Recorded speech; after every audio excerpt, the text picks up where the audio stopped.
Hey guys, Hammerbeard here. If you're offended by that last little suicide bit, this is for you.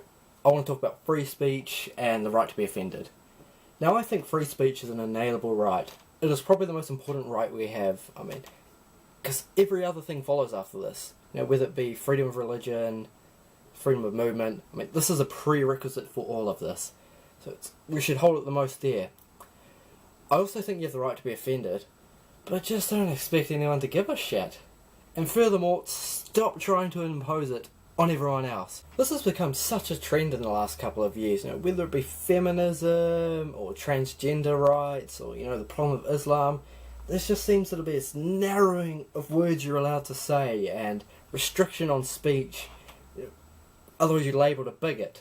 The absolute manifestation of this is this whole safe space policy on university where a centre of learning and new ideas. And you can run away and hide and put your fingers in your ears, but because you're freaked out, What? So instead of me just flailing my arms around, I actually want to look at this a little bit more in depth. So we've got to start with the basic premise. Do we think there are some things that are just so horrible we shouldn't say them? It should be punishable to say them. I would actually argue this already happens. Being humans, apes, we're social creatures, there's a sort of altruism that comes with human interaction. So if you're a good guy, you're going to get a high five. High fives around for you. And if you're a bit of a dick, you're not getting a high five. Let's say I go into an amputee ward and I go around, everyone get on your feet and give everyone a hand. I am going to be ostracised for doing that. And rightfully so. That is a terrible thing to do. And it is innately built in us to repel from behaviour like that. So I think we have to agree that naturally we already sort of filter out some of this stuff. But then we have to say, do we want to go that step further where we get together as a collective and try to agree on certain words or certain things we should not talk about? I would think and hope most people would have said no, because everything should be on the table, right? And who's even going to police that? Is it criminally fucking offensive? Are you going to go to jail for that? It's actually happening far more subtle than this, though. It's seeping into our vocabulary and just changing the way we interact.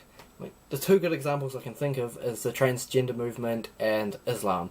So the transgender movement, we are making up words, cis and trans teapot. I don't even know anymore. And you have to recognise this. You go to universities and such. If you don't recognise this, you can be expelled. So why?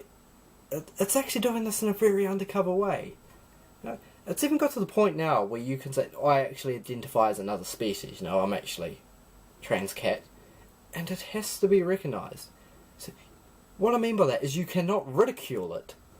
You should be able to. If someone came to me and told me they're rhino, I'd be their friend, pick a crappy animal then, and told me they were, fucking armadillo, I'm not going to take them serious.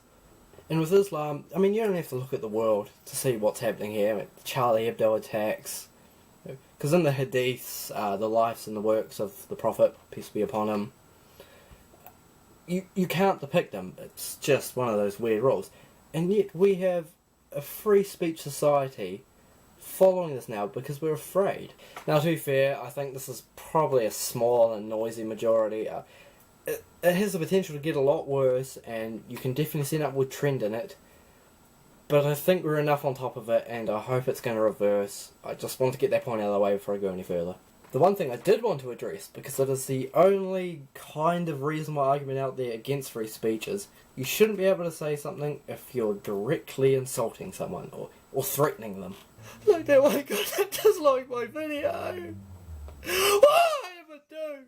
So let's look at how we actually deal with this in real life. If I was to go up to old Betsy and be like, Betsy, I'm going to hammer you with my beard. I'm going to go to jail for that. Especially if I actually kill her. But even just threatening someone is a crime. But if I was to go, Betsy, I want to punch you in the cooter because you're a fanny hat, nothing's going to happen to me. She's just going to respond to me in whatever way she wants, And that's how that's going to go out. But where it changes for some reason is the internet.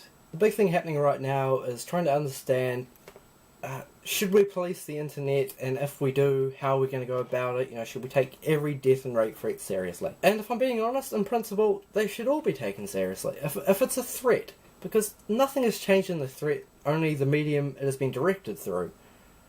But as a matter of practicality, there is no way the police can follow up on the 30 million death threats I got yesterday.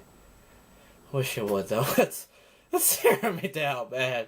I know! So in a perfect world, yes, all these threats should be taken serious, but in the practical world, you know, we should probably narrow it down to close associates and people that might actually do this, you know. I mean, police do this all the time, it's not a big deal.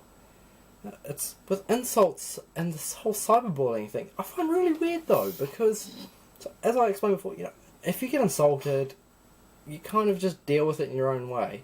But there's this big push to actually make cyberbullying illegal, and you know what the solution is? Just put down your fucking computer, go outside, and play some fucking Quidditch. You know? There's a world out there. Go! It actually says quite a bit about the person that just needs to be on the internet all the time, despite the cesspool of hate. You know, they just need to exist in this realm. That's not an issue of being bullied. That's a mental health issue. That's someone that needs to be helped. So where am I going with this? I feel like I've just waffled on and not really gone to a point. I mean, all I'm really trying to get across is that we need to really take our right to free speech serious.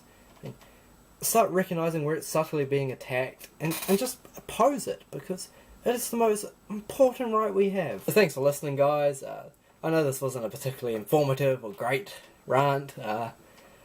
I promise there's going to be some more deeper and in-depth stuff coming up. I'm just trying to find my footing here and figure out how I'm doing this show. You know, 3 people are counting on me. I'm not going to let them down. I love all 3 of you. Boom.